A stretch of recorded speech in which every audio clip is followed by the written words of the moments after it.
Merci à toutes d'être présentes aujourd'hui. En tout cas, c'est un webinaire qui est très important pour nous. Alors déjà, c'est le premier webinaire dans lequel nous accueillons Lolita Kinding qui rejoint le dispositif Intimagir et Handigynéco sur la région Grand Est. Voilà, qui sera l'interlocutrice des personnes en Alsace. Donc, on aura une description qui sera proposée lors des différents newsletters qui vous seront relayés prochainement. Nous accueillons Amélie Renaud, qui est ambassadrice Intimagir, entre autres. Évidemment, je te laisserai te présenter Amélie juste après. Et Philippine Borja, qui gère le dispositif Handifam et qui va également nous le présenter. Cette idée de webinaire part sur une rencontre entre Amélie et Philippine qui vont vous raconter un peu toute leur expérience aujourd'hui. Je leur laisse la parole. Eh ben, Amélie, à toi l'honneur. Tu peux commencer si tu veux pour faire une petite. Petite présentation. Alors, Ouais. je suis donc Amélie Renaud. Comme l'a dit Hélène, je suis ambassadrice d'Intimagir Grand Est sur l'Alsace, Haut-Rhin et Bas-Rhin. Je suis une femme en situation de handicap. J'ai eu un accident de la route il y a un petit moment maintenant, j'avais 16 ans. Et depuis, je suis tétraplégique. Et puis, j'ai été diagnostiquée également il y a 2 ans, bipolaire, et avec sa jolie comorbidité, le TDAH. Donc, je savais depuis longtemps qu'il y avait quelque chose qui était un peu différent chez moi, et le diagnostic a été très long.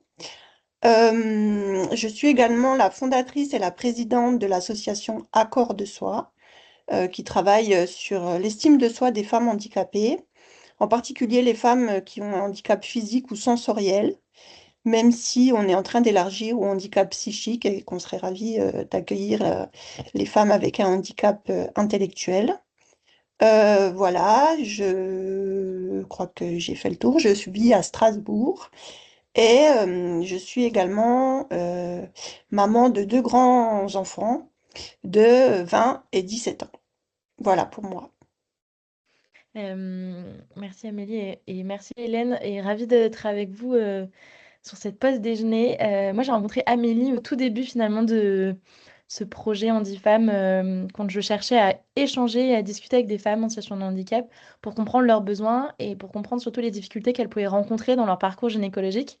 C'est une belle rencontre puisque on a gardé contact avec Amélie tout ce temps-là et ça fait à peu près 8 mois, je dirais. Et aujourd'hui, c'est chouette parce qu'on va pouvoir vous partager aussi un peu ce qui a fait ce qui a fait aujourd'hui qu'Amélie a retrouvé aussi le chemin, en tout cas la route d'un parcours de soins qui est adapté à ses besoins et qui répond vraiment aussi à un enjeu de droit commun et on va l'aborder après.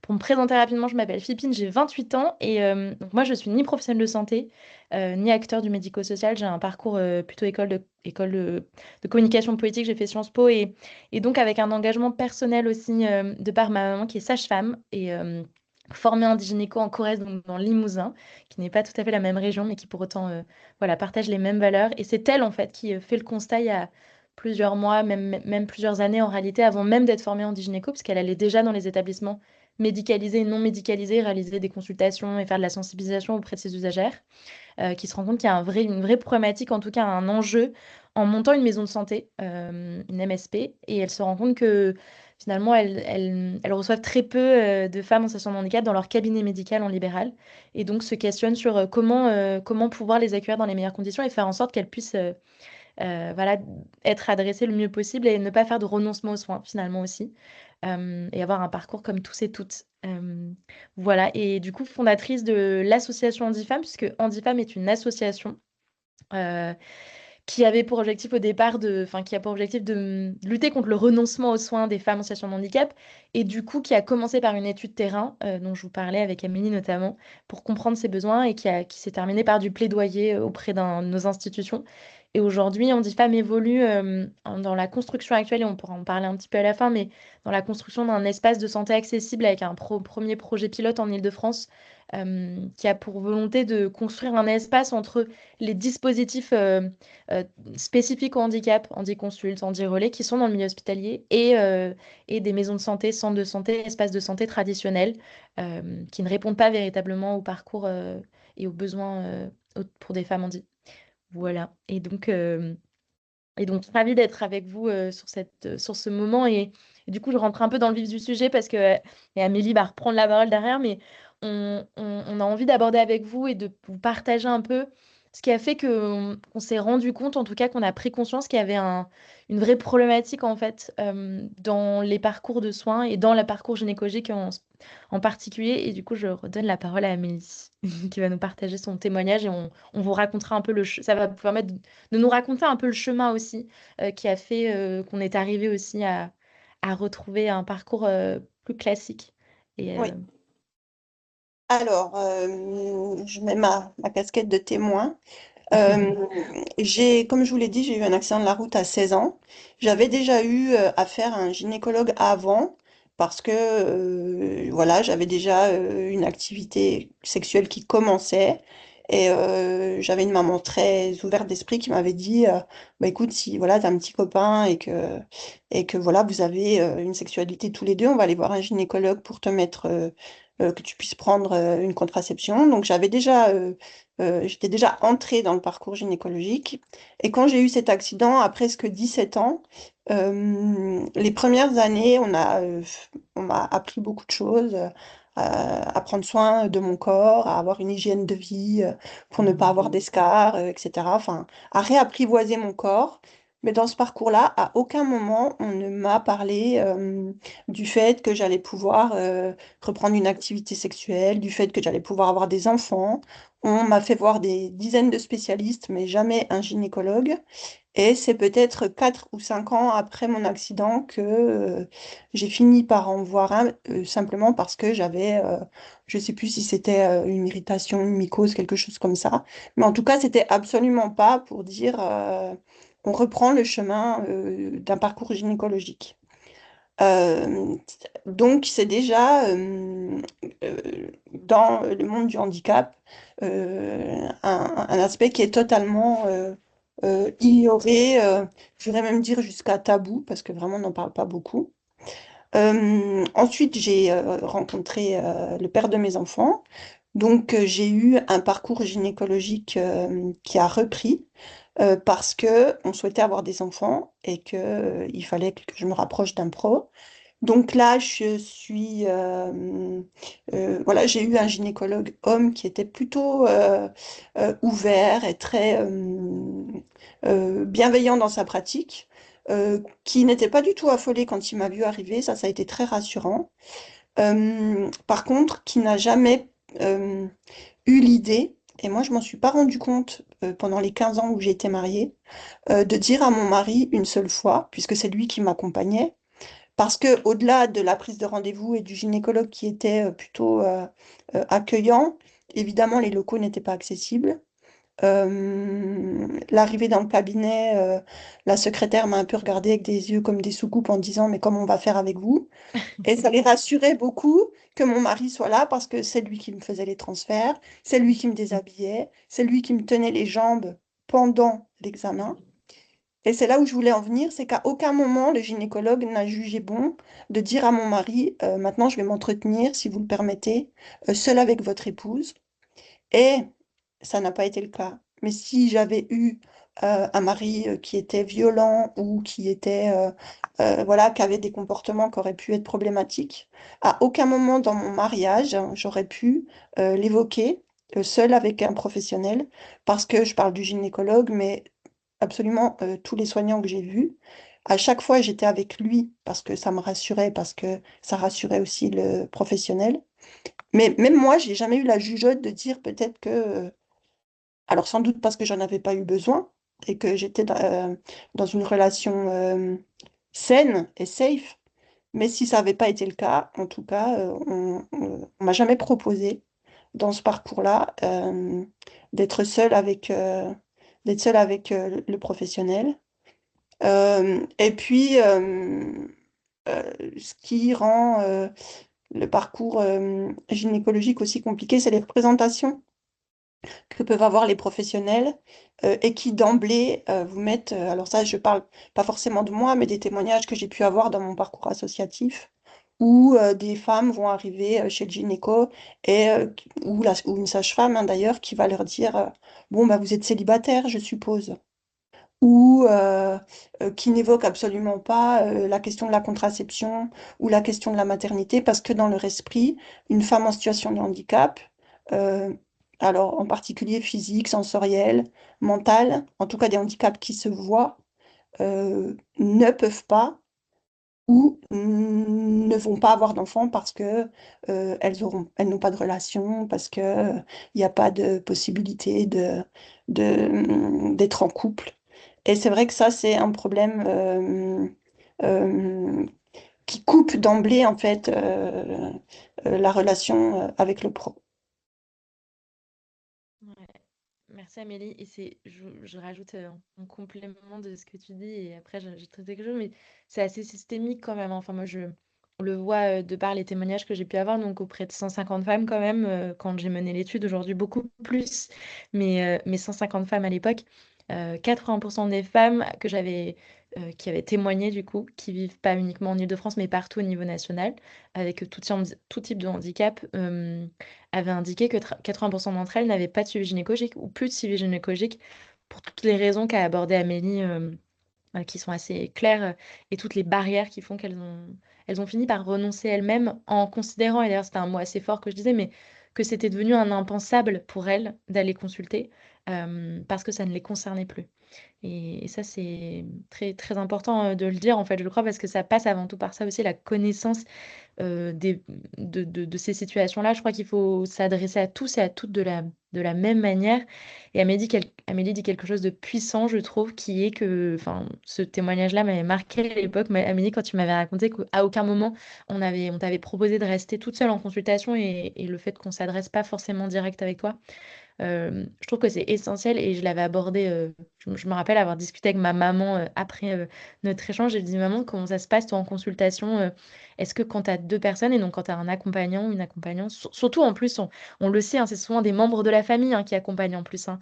La plupart du temps, c'est des gens qui sont proches, donc c'est voilà, et on a l'impression que, et quand on sait que voilà, les personnes qui sont en situation de handicap, qui sont victimes de violences, sont majoritairement en plus par des personnes de leur entourage, pour plein de raisons voilà, qui sont pas, qu'on n'abordera pas ici. Mais donc, on sait hein, l'importance quand même aussi de pouvoir avoir un moment un peu privilégié dans un temps de consultation avec la personne uniquement en tête à tête, et lui poser la question, en tout cas d'avoir le choix de lui poser la question, ou même en demandant à la personne de sortir et en échangeant en fait parce que c'est privilégié et je crois assez essentiel.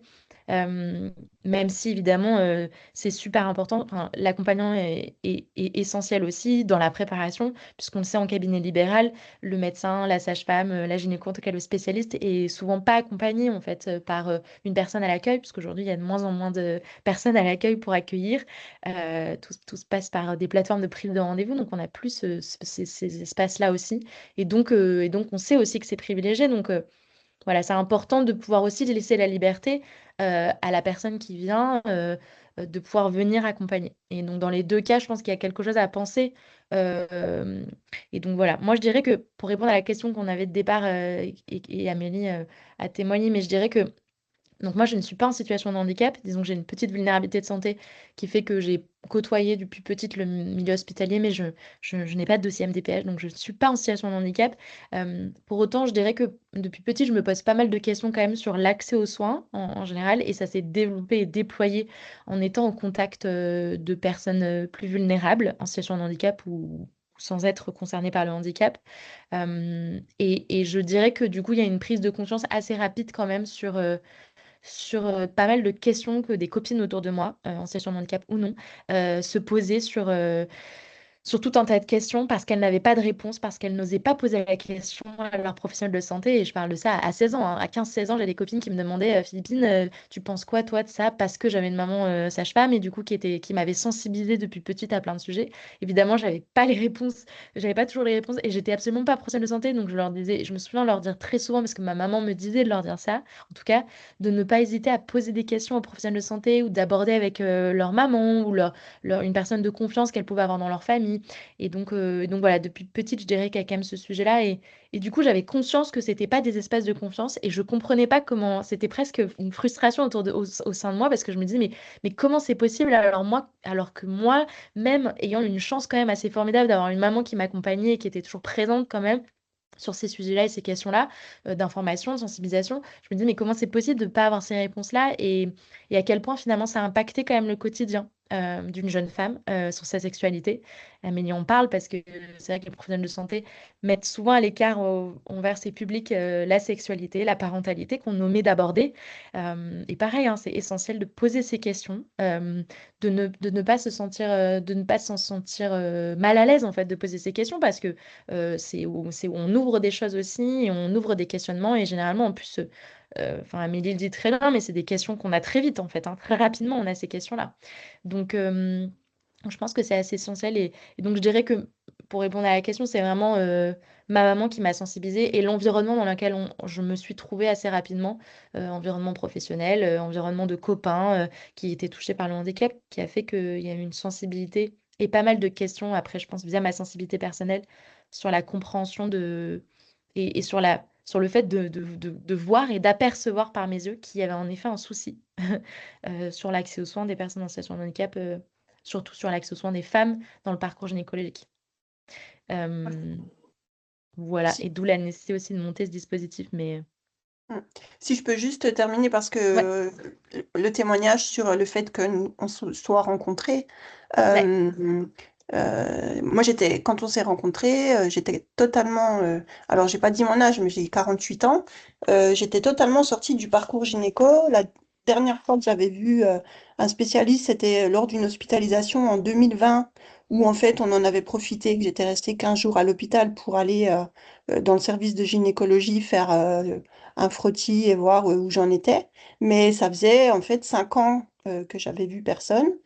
Et en fait, c'était pas par... euh, enfin, je veux dire, j'ai les facultés de prendre mon téléphone et d'appeler. Mais en fait, j'avais une espèce de fatigue, vraiment, de devoir m'expliquer, me justifier. J'avais eu des refus. Et en fait, ça, il y a quelque chose de fatigant mentalement, en fait, parce qu'il n'y a pas que le gynéco où c'est compliqué de se rendre. Il faut toujours savoir si c'est accessible et tout. Et finalement, il y a des choses ça se met au bout les unes des autres et le gynéco, il finit par être tout au bout de la liste et on se dit, ouais, je verrai ça. Si j'ai un problème, je verrai ça. Et j'avais, par exemple, mon papier pour le ah dépistage oui, du col de l'utérus depuis 4 ans sur mon bureau et je me disais, ouais, il faudrait. Et en ouais, fait, te rencontrer, ça a été, waouh, il y a quelqu'un qui va prendre son téléphone, qui va faire le boulot pour moi. Parce qu'à l'époque, c'est ce que tu m'avais proposé.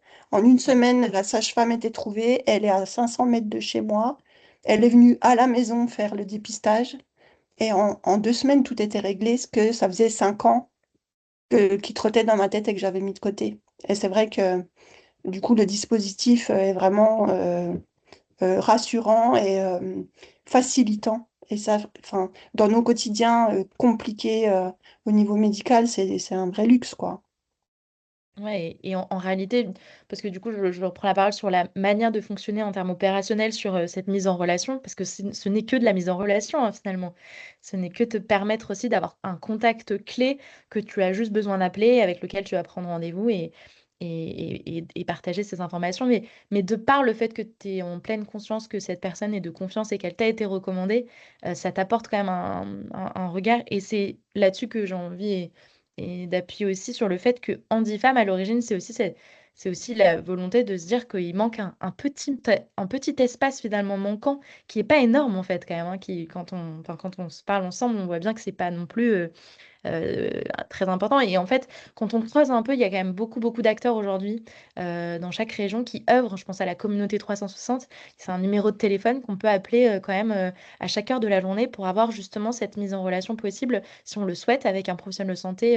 Moi, j'ai encore reçu en début de semaine un message de la communauté 360, donc c'est de France pour le coup, qui me disait, Philippine, est-ce que tu n'as pas un contact? Donc voilà, en plus, on s'entraide, mais je cherche un contact, un rhumatologue pour une jeune femme Andy qui ne trouve pas et qui a besoin d'un rendez-vous assez rapidement. Est-ce que tu as un contact? Et voilà, et on active des choses comme ça.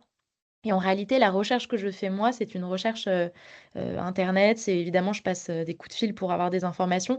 Mais ce qui est quand même très facilitant, c'est le fait que ces personnes soient visibles quand même aussi, soit sur santé.fr, soit sur Doctolib, soit sur d'autres plateformes de prise de rendez-vous, dans lequel j'arrive à lire un peu entre les lignes aussi en fonction de ce qui est mis. Donc, c'est pas toujours évident parce que tout n'est pas forcément toujours bien indiqué. Mais aujourd'hui, on a la chance quand même d'avoir ces plateformes-là qui permettent quand même de pouvoir laisser la parole et de ce fait laisser la parole, enfin laisser la place pour les professionnels de santé d'indiquer euh, notamment les sujets d'accessibilité du cabinet médical et d'être référencé avec des formations comme Gynéco qui permet d'apporter un petit tampon quoi et une forme de validation. Et après derrière évidemment à force la communauté handi-femme grandit et donc il y a aussi un sujet des recommandations que j'ai pu avoir. C'est-à-dire que Amélie, elle m'a fait un retour après sur la professionnelle de santé, la sage-femme qu'elle avait pu voir. Et donc, moi, je me suis notée, je me suis dit, OK, en tout cas, elle a pu accompagner Amélie. Est-ce qu'elle pourra pas le faire aussi avec une autre femme? Et donc, potentiellement, comme ça, après, devient aussi, ça marche beaucoup par bouche à oreille. On le sait tout, hein, on prend rendez-vous. Enfin, moi, je l'ai encore vécu il y a quelques semaines. Je cherchais une professionnelle de santé pour une dermatologue. Et en fait, j'ai demandé à des copines autour de moi qui m'ont recommandé quelqu'un. Et donc voilà, et ça a poursuivi comme ça. Mais donc, je trouve que c'est important de dire qu'en effet, il y a un sujet de recommandation, de confiance, de bouche à oreille, de profil vers qui on peut s'orienter et d'acteurs qui permettent véritablement, et c'est ce que fait enfin, Andy Gynéco et Intimagir, ont aujourd'hui quand même beaucoup d'informations sur le territoire qui permettent aussi de pouvoir avoir accès à des professionnels de santé de confiance euh, qui, qui répondent aux besoins qu'on peut avoir. Et donc, ouais, je mets l'accent sur ça et évidemment aussi l'accent sur le fait que pour que tout ça fonctionne, il faut que les professionnels de santé s'engagent aussi à faire un pas, un petit pas vers nous en fait et vers tous et toutes en communiquant aussi ces informations. Et je crois ils sont sollicités hein, aujourd'hui. Santé.fr leur écrit, je crois, assez régulièrement quand même pour essayer de leur demander si c'est possible d'actualiser les informations. Et il faut le faire, je crois, sur toute plateforme parce que c'est la porte d'entrée, quoi. C'est le avant même de prendre rendez-vous, et Amélie le disait tout à l'heure, il y a une espèce de fatigue quand même énorme. En fait, c'est ce point de bascule qui est cette prise de rendez-vous, elle est au cœur de tout. Enfin, évidemment, moi, j'ai une maman qui dit souvent, je reprends ces mots, mais pour qu'une consultation gynéco ou quelle qu'elle soit, en tout cas une consultation que sa sage-femme se déroule bien, c'est 50% de la communication et de l'accueil et de l'échange et en fait de l'humain, quoi. En fait, c'est pas l'examen qui fait que la consultation va bien ou mal se passer, quoi. C'est vraiment ce moment en amont, ce moment où on attend en salle d'attente, le moment où on va rentrer dans la consultation et déjà, si tout se passe bien et se déroule dans les meilleures conditions, bah, c'est 50% de chances que la consultation se déroule dans les meilleures conditions derrière. Et donc ça, c'est essentiel. Et j'ajouterais, et Amélie, on en avait discuté ensemble, mais le fait de partager peut-être aussi, moi j'en avais discuté, enfin j'avais essayé de contacter Doctolib à l'époque, et c'est vrai que j'essaye tant bien que mal, mais il y a un sujet aussi de partager ces informations. Est-ce que pour préparer au mieux aussi sa consultation, c'est-à-dire que Amélie, en fait, avait besoin potentiellement, alors elle l'a fait avec moi, mais en réalité, elle aurait pu le faire directement avec la sage-femme, en fait, avait besoin peut-être de partager aussi le fait qu'elle avait besoin que le cabinet médical soit accessible pour un fauteuil roulant et qu'il est nécessaire d'avoir une table de gynécologie accessible aussi.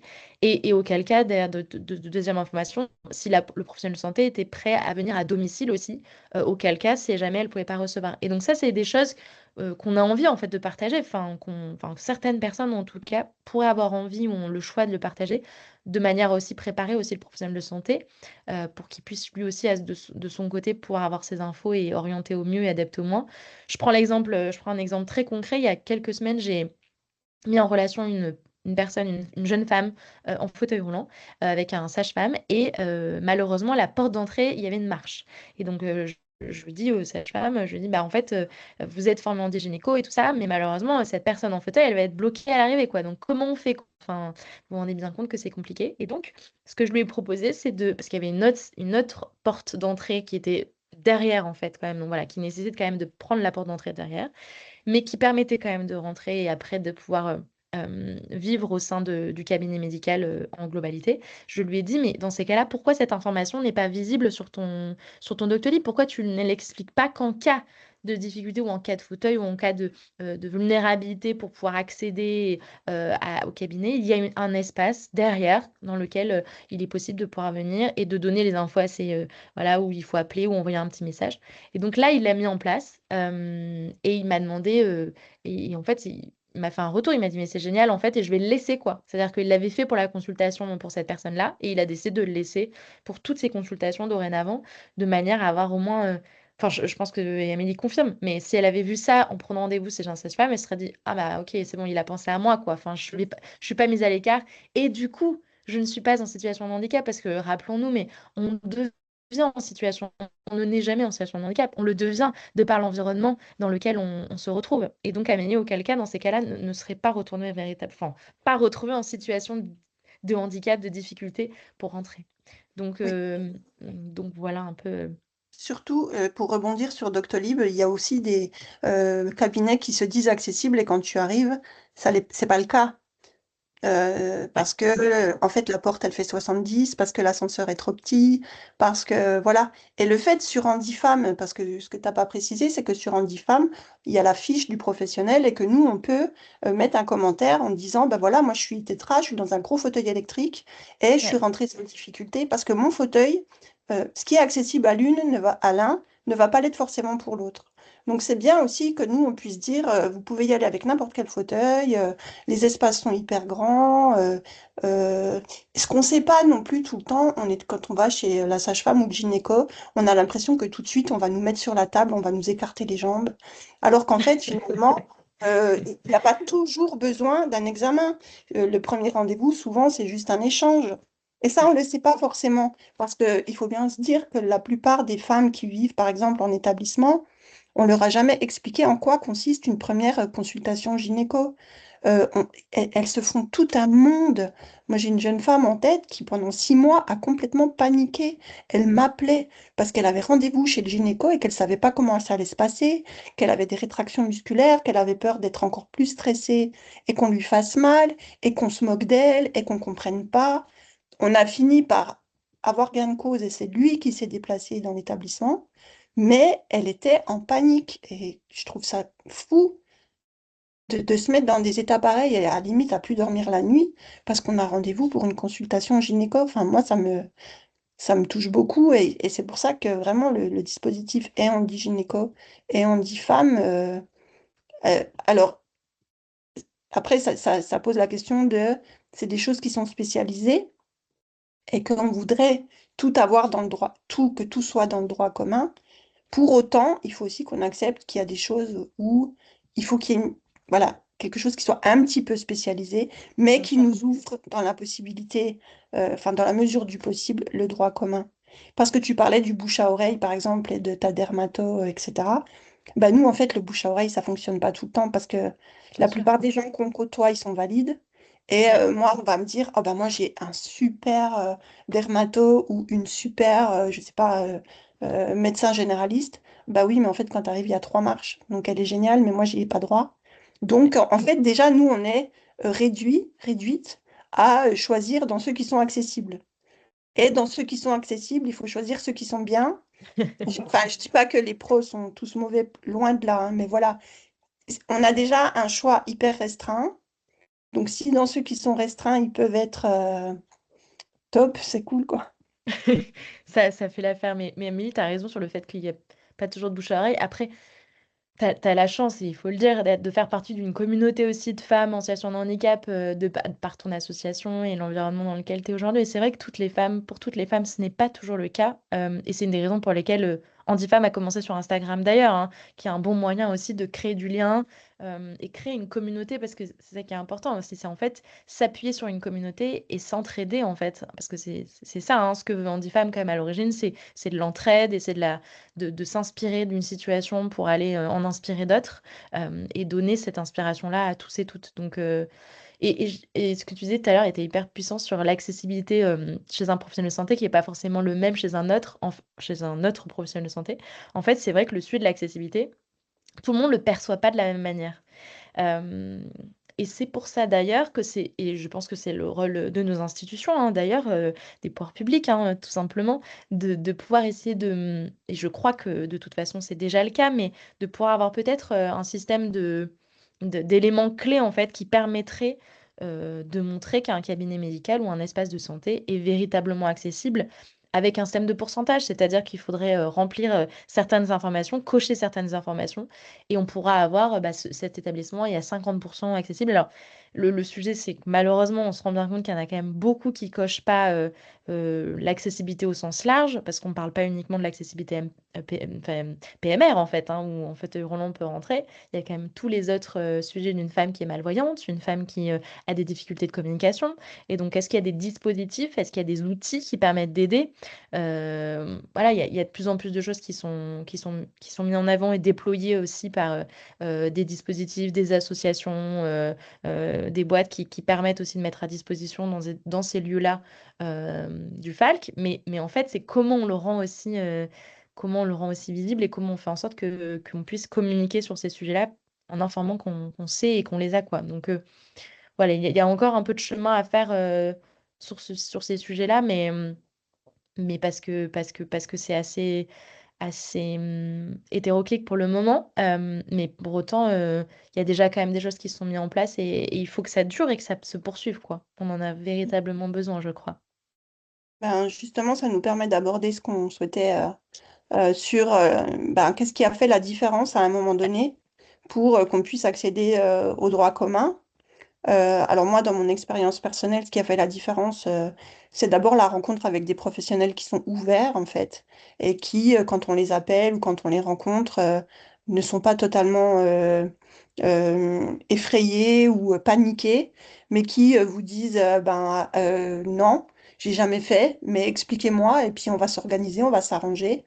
Et j'en ai rencontré plein, hein, des pros, et notamment ce fameux gynécologue qui m'a suivi sur mes 2 grossesses et sur ces 15-20 ans où j'ai vécu sur Besançon, qui n'avait jamais vraiment eu de patiente tétraplégique, mais qui, quand j'arrivais, était pas paniqué. Il nous aidait même à me porter. Enfin, il était c'était quelqu'un de très humain, très ouvert, et qui m'a toujours considérée comme une femme comme les autres. Et ça aussi, c'est qu'a jamais posé des questions. Mais alors, comment vous faites? Qu'est-ce qui est... Non, c'était quand je lui ai posé la question, est-ce que je peux devenir maman? Il m'a regardé, il m'a dit, bah, bien sûr. Enfin, pour lui, c'était tellement évident. Alors moi, je pensais qu'il allait falloir euh, une césarienne, que ça allait être extrêmement compliqué. Et très naturellement, il m'a dit, mais vous savez, mis à part que votre corps... euh, enfin, c'est même pas comme ça qu'il me l'a dit. Il m'a dit, vous savez, le corps humain est très bien fait et il va faire son travail. Et même pour l'accouchement, moi, il m'a dit, mais vous n'avez pas besoin, on fait pousser les femmes parce que ça aide le travail, etc. Mais pour lui, mon corps allait faire le boulot. Et effectivement, j'ai accouché par voie basse, les bébés sont sortis, j'ai pas eu, je pouvais pousser un tout petit peu parce que j'avais bossé avec mon kiné, mais vraiment pas grand-chose. Mes abdominaux ne fonctionnent pas. Il a été extrêmement rassurant. Donc la première chose, c'est vraiment un professionnel, voilà, qui soit handy-friendly, on va dire, et qui, voilà, qui est OK pour accompagner la personne. Après, évidemment, c'est avoir la bonne info. Comme bah, c'est ce qu'on disait, ce qu'on dit depuis maintenant, hein, un réseau de professionnels qui est formé, donc là, comme les sages-femmes chez Andy Gynéco, ben, c'est top. Des recommandations d'autres femmes, évidemment, ça fonctionne aussi. Et puis aussi, moi, ce qui m'a beaucoup aidé, c'est le milieu associatif. Parce que, ben, voilà, dans le petit milieu du handicap, on a quand même certaines infos qu'on n'a pas si on n'y est pas. Et voilà. Alors moi, j'avais pas du tout connaissance, par exemple, de la communauté 360 avant J'ai appris ça il y a un mois. Je connaissais pas ce dispositif et je trouve ça absolument génial aussi. Donc, on va essayer de travailler avec eux. Et puis après, même si c'est pas l'idéal, ce qui est aidant aussi, évidemment, c'est les dispositifs dédiés. Parce que dans le pire des cas, on sait qu'on va pouvoir aller à la consultation gynéco de l'hôpital. Alors, on choisira pas son gynéco, on aura peut-être comment dire, un étudiant, ou voilà. Mais au moins, il y a ça qui existe, le dispositif dédié, comme en Didan, comme ces choses-là, où on sait que c'est vraiment fait pour nous. Après, moi, je suis pas pour, mais dans le pire des cas, il y a. Donc voilà, je dirais un peu ce qui m'a facilité l'accès aux soins en général et gynécologique en particulier. Ouais, et moi, je partage ton point de vue Excusez-moi. sur... Oui, excusez-moi, juste une question. C'est N'hésitez quoi pas. le dispositif 360 là? La communauté 360. La communauté, ouais, pardon. Ouais, alors moi je vais parler de ce que je connais, mais à l'origine c'est un contact, un numéro de téléphone qu'on peut appeler quand on le souhaite, qui permet d'accompagner, enfin en tout cas de d'orienter, réorienter ou de répondre à un besoin d'une personne en situation de handicap qui chercherait à avoir une réponse sur un sujet. C'est pas uniquement dédié à la santé en réalité, hein, c'est pas du tout spécifique à la santé. Moi je sais qu'en Île-de-France, ils répondent à différents enjeux dans plein de secteurs différents. Et en fait, ils essayent d'aider le mieux possible pour orienter et ils accompagnent principalement, quand même, il faut le dire, sur toute la partie administrative et droit des personnes en situation de handicap pour la réalisation du dossier MDPH, sur les aides, surtout parce que, comme on le sait, une personne en situation de handicap sur trois a véritablement accès à ses droits aujourd'hui en France, en tout cas en pleine conscience, en pleine connaissance. Et donc, eux, en fait, permettent aussi quand même de pouvoir déployer. C'est un dispositif, en tout cas, il me semble que la communauté 360 est déployée par... c'est un dispositif institutionnel, hein, et donc c'est un numéro, il y a un numéro vert qui est déployé et qui permet d'appeler. Je ne sais pas s'il est le même dans chaque... je pense qu'il y en a... Hélène doit savoir, peut-être qu'elle aura une réponse à apporter, mais il y en a peut-être dans chaque région et ils sont disposés, enfin ils ont pas mal de... Voilà, disons que c'est vraiment une action territoriale selon moi, il me semble, pour être plus efficace et répondre au mieux aussi aux usagers et aux usagères qui le souhaitent et qui ont des besoins spécifiques. Oui, c'est ça, il y en a vraiment à proximité et dans tous les départements en fait.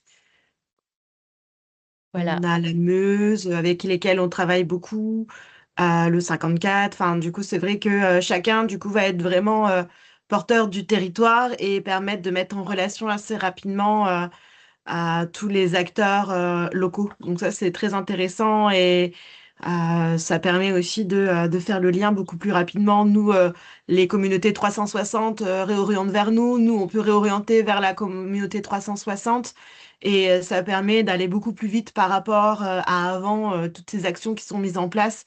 On active beaucoup plus rapidement le réseau des partenaires. Voilà, donc c'est une belle initiative également.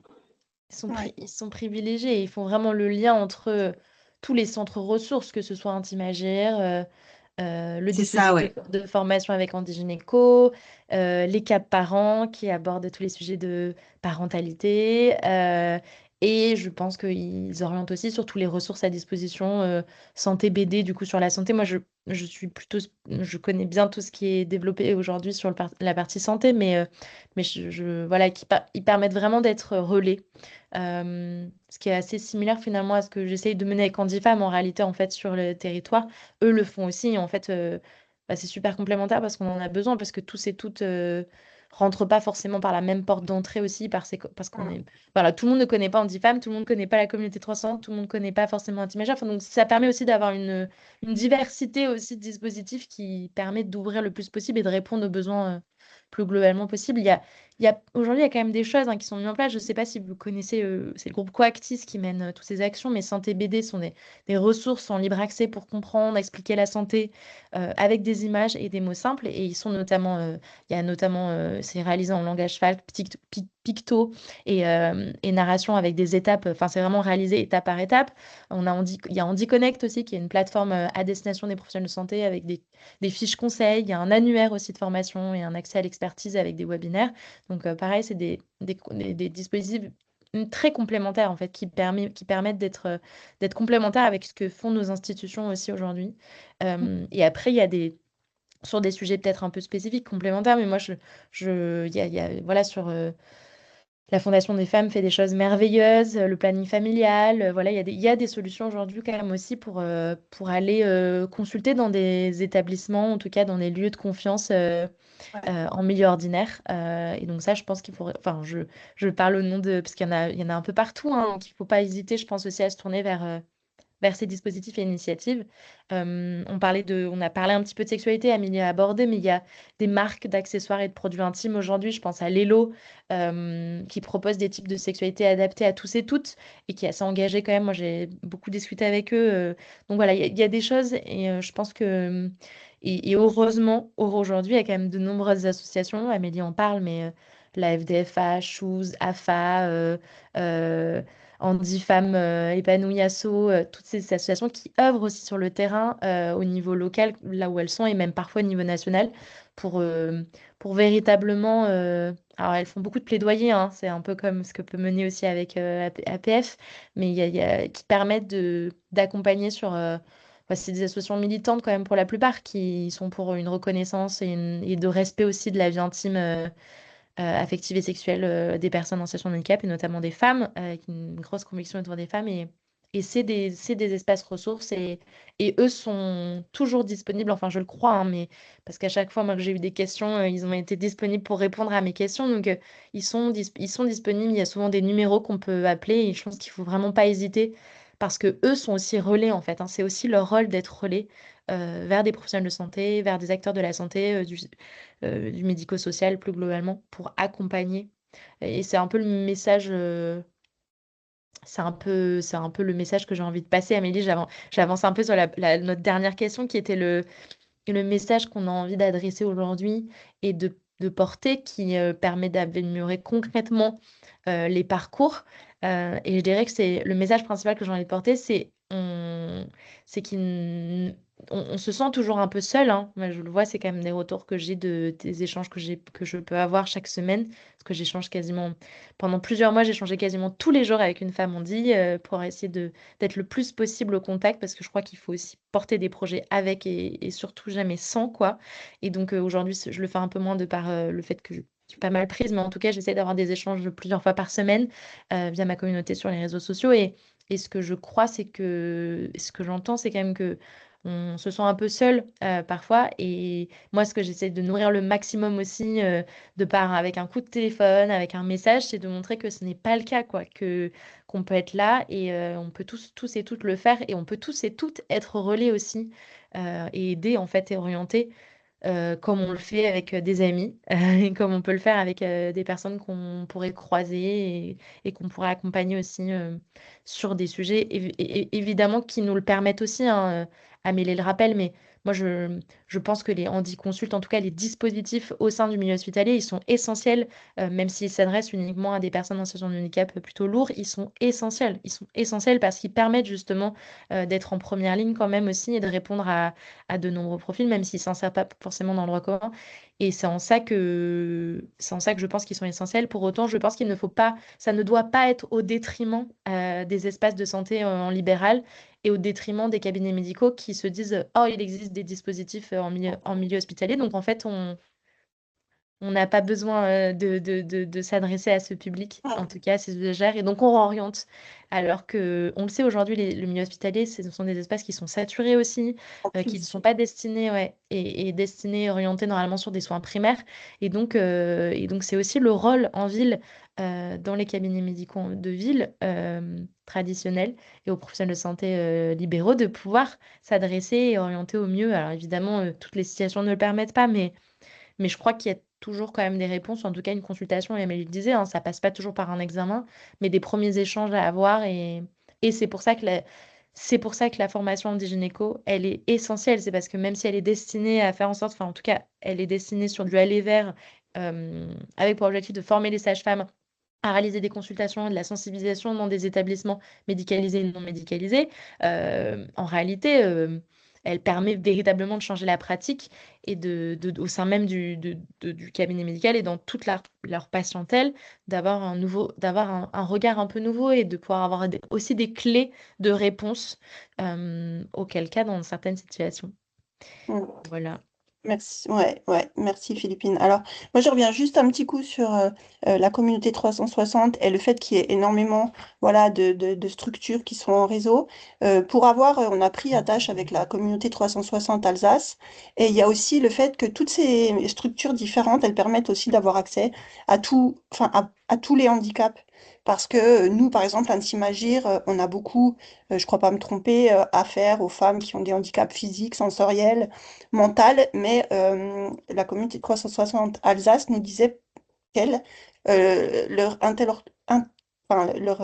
usagers principaux, c'est des personnes qui ont des handicaps psychiques, voilà, et qui ne trouvent pas, pour l'instant, de réponse dans les associations qui peuvent exister, qui sont très connues, comme l'APF, comme maintenant Intimagir, etc.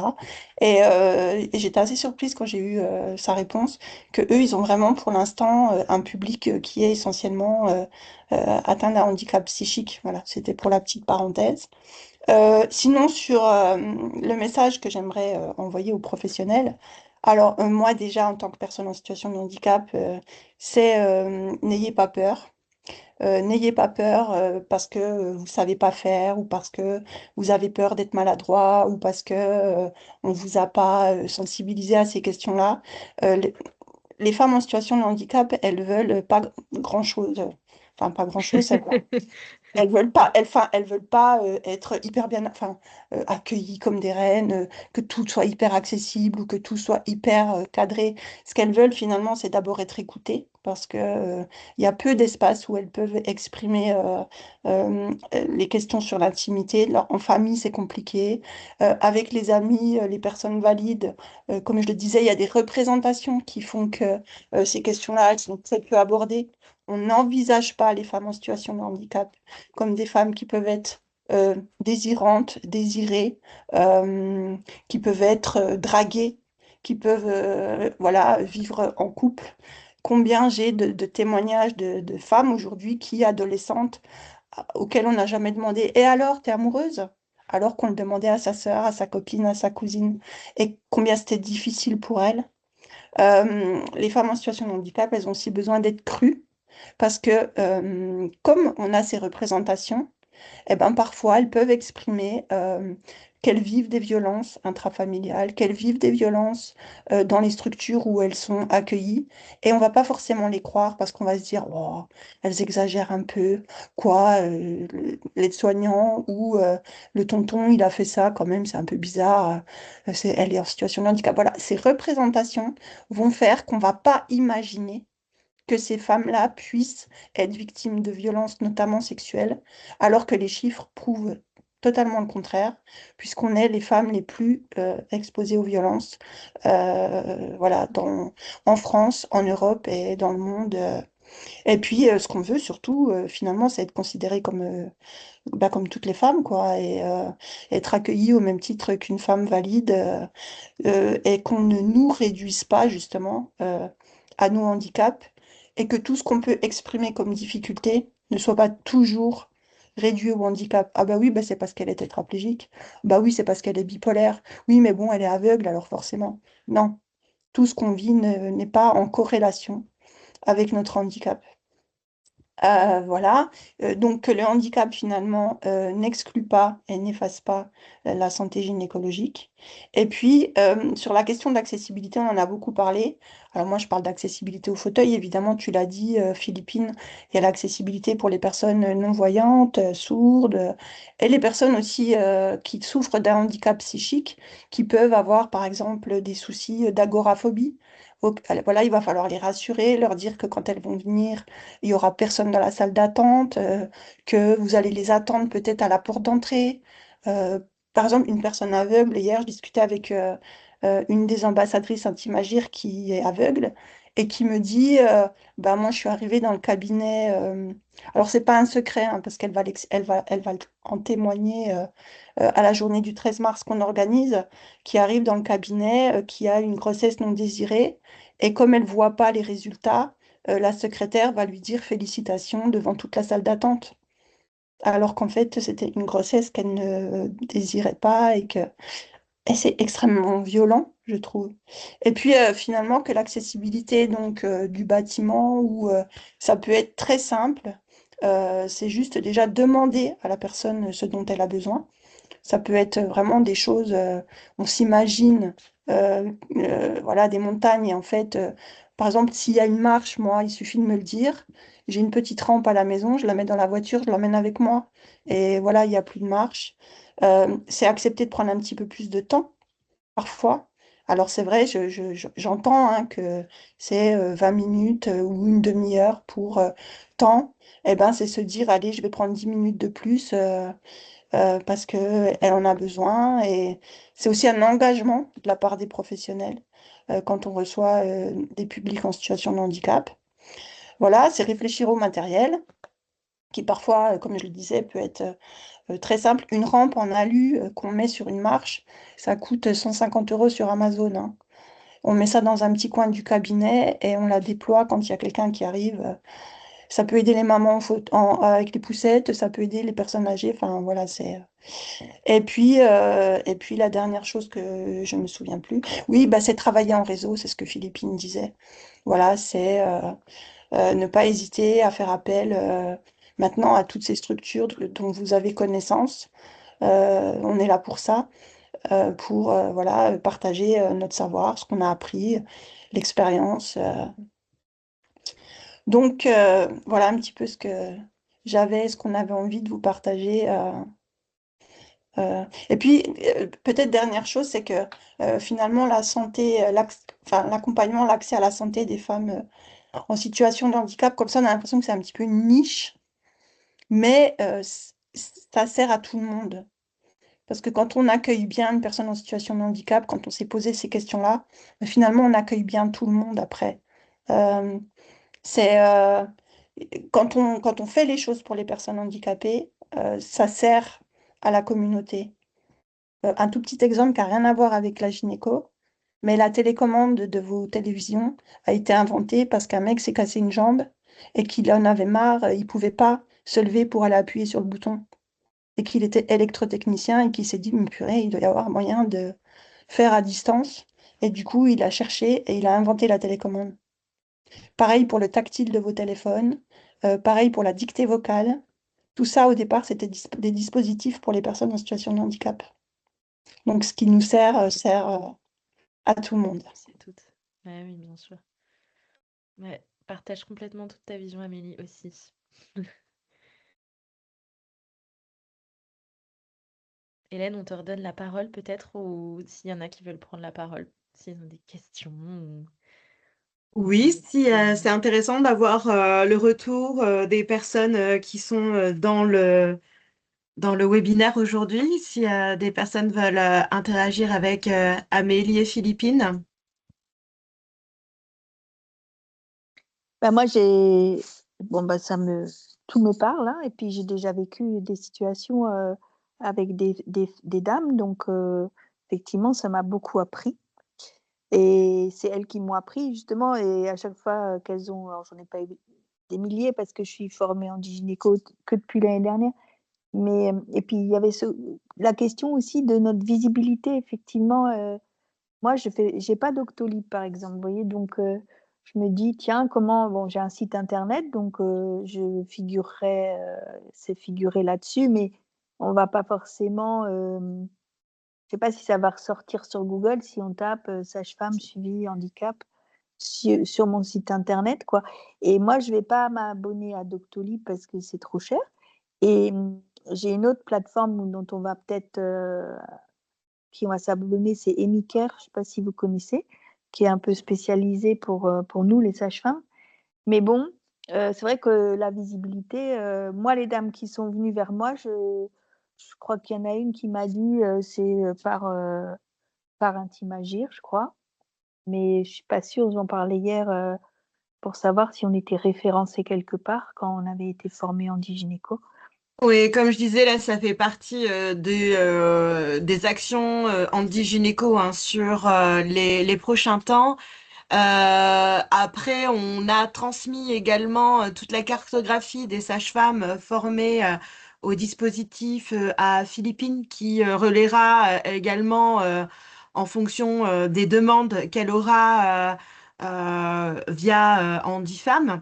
Donc ça, il y a déjà un partenariat qui est fait avec Philippines de ce côté-là. Et nous, on veut également vous cartographier sur le site Intimagir Handigynéco qui a déjà des remontées, on va dire, en termes de référencement. On va pas pouvoir, à part mettre les liens directs sur vos téléphones et les mails, on pourra pas faire de prise de rendez-vous comme sur Doctolib. Mais en tout cas, c'est de cette manière-là que nous, qu'on fera le lien. Je laisse Philippine peut-être Mm. Ouais, alors arriver. non, non, complètement, mais t'as raison, Hélène, tout ce que tu dis est vrai. Après, le référencement, il se fait automatiquement via Internet. Si Stéphanie, vous avez sur votre plateforme de rendez-vous indiqué que vous êtes formé en gynéco, c'est Bah, quand même déjà... j'ai pas de plateforme de rendez-vous Non, mais sur votre pour site l'instant. internet, Ah sur oui, votre site site internet, internet, ouais, eh ouais, ben, il y a d'accord, forcément quelque part où vous avez marqué que vous êtes diplômé de l'école des sages-femmes, potentiellement peut-être d'accord. un DU, vous avez peut-être des DU particuliers, je sais Mhm, pas, d'acupuncteur, et ça peut être formé en gynéco en complément, vous voyez. mhm, C'est ce que je recommande de faire. Et après, la deuxième chose que je recommande de faire, je parlais de santé.fr tout à l'heure, qui est une plateforme pour le coup publique, hein, et il faut pas hésiter à renseigner via santé.fr ces informations aussi. Tous les professionnels de santé sont quasiment référencés sur santé.fr. Et donc, et d'accord. pour le coup, c'est un très bon moyen, et moi je le sais parce que je fais beaucoup de recherches via santé.fr aussi. C'est un très bon moyen de pouvoir avoir accès à ces informations d'accessibilité au sens large. Donc déjà, s'il y Mhm, a un référencement sur Internet via votre site perso et la future plateforme de prise de rendez-vous et ouais. même peut-être Handifam, tout ça fait déjà pas mal de référencement et permet d'être vraiment visible pour le coup. Ok, merci.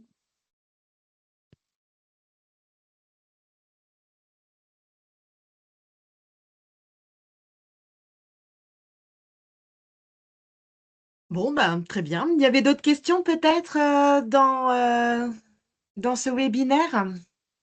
Eh ben, moi, je voudrais remercier Amélie et puis Philippine parce que c'était un échange vraiment très, très intéressant. Moi, je suis sage-femme de PMI et on vient d'être formé par Intimagir en novembre.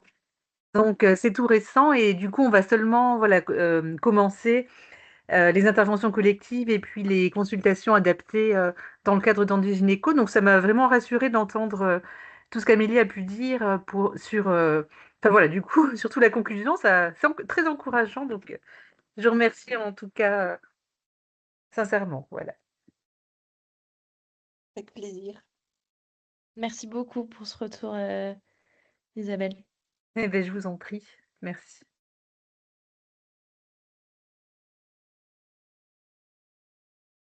Bon, à part N'hésitez pas si vous avez des... des questions, Hélène pourra vous partager nos coordonnées ou nos adresses mail si jamais vous avez des questions Oui, ou des questions pour la suite ou à un moment donné peut-être des Oui, et puis là, interrogations. on va mettre dans la vidéo YouTube qui sera visible sur les différents réseaux newsletters qui seront partagés. On mettra en description également les liens vers les contacts d'Amélie et Philippine Avec directement. Comme ça, les personnes qui n'ont pas, comment dire, enfin, qui seront en train de regarder ce replay pourront également poser leurs questions si elles n'ont pas été posées. Voilà. ouais. Et si je peux juste faire un petit peu de pub, donc le 13 Oui, mars, le c'est 13 important. mars, j'organise avec un Team Agir une journée qui a pour titre Être une femme en situation de handicap en 2026, quels freins, quels enjeux, quels défis. Donc c'est une journée qui va se passer à l'Hôtel de Région de Strasbourg de 9 heures à 17 heures, où on va avoir au départ une table ronde avec 5 femmes en situation de handicap. On a essayé de représenter tous les handicaps qui vont partager voilà, un moment de leur vie qu'elles ont choisi euh, d'expliquer, de raconter. Il va y avoir un lien comme ça entre les 5. Moi, je fais partie des 5 femmes. Ensuite, on aura une conférence de Lison S, qui est doctorante chez Intimagir sur les stigmates que peuvent vivre les femmes en situation de handicap. Et puis l'après-midi, on a 3 ateliers. Un atelier sur les stéréotypes, comment on peut déconstruire les stéréotypes et dans sa pratique professionnelle. Un atelier sur l'estime de soi comme outil de résistance aux violences, parce que les femmes handicapées, déjà être une femme, on a une estime de soi souvent malmenée. Quand le handicap s'ajoute, c'est un peu compliqué. Et on a un troisième atelier sur justement comment mieux accompagner la santé des femmes. Et Stéphanie Després, qui est là avec nous aujourd'hui, il sera présente en tant que sage-femme et formée en gynéco. D'ailleurs, Stéphanie, si vous pouvez rester 2 minutes après la fin du webinaire, ça nous arrangerait. Et avec aussi Coralie Ballet qui est présente là, et Lolita et Hélène qui seront présentes aussi sur cette journée du 13 mars. Donc vraiment, je vous invite à partager dans vos réseaux. On est sur LinkedIn, on a balancé pas mal d'infos, on harcèle un peu. Mais voilà, on aimerait vraiment qu'il y ait du monde sur cette journée qui promet d'être un petit peu bousculante pour les professionnels parce voilà, on a vraiment envie de dire les choses telles qu'elles se passent. Elle est pensée et organisée par des femmes en situation de handicap parce que, voilà, on estime que notre parole est un peu confisquée parfois et on a vraiment envie là de s'exprimer. Et j'espère que voilà, qu'on aura alors on a des inscrits, ça commence à bien prendre et on espère pouvoir voilà, partager tout ça. Et ensuite, le but vraiment, c'est d'avoir justement des outils qu'on pourra donner aux professionnels pour qu'ils puissent entre guillemets monter en compétence sur ces questions-là dans leur pratique et puis dans leur réflexion personnelle aussi, dans leur posture. Voilà, on aura des politiques, un peu d'administration, donc ça promet d'être une belle journée. Voilà, pour la promo. Oui, on vous invite vraiment à relayer au maximum cet événement qui nous tient beaucoup à cœur, c'est clair. Donc, on en avait déjà parlé hier. Stéphanie avait bien relayé encore l'information hier avec les sages-femmes qui étaient présentes. Donc, voilà, hâte en tout cas d'être à la semaine prochaine. Merci beaucoup pour votre participation. Merci Philippine, merci Amélie. C'était un moment très intéressant. Voilà, à bientôt à tout le monde.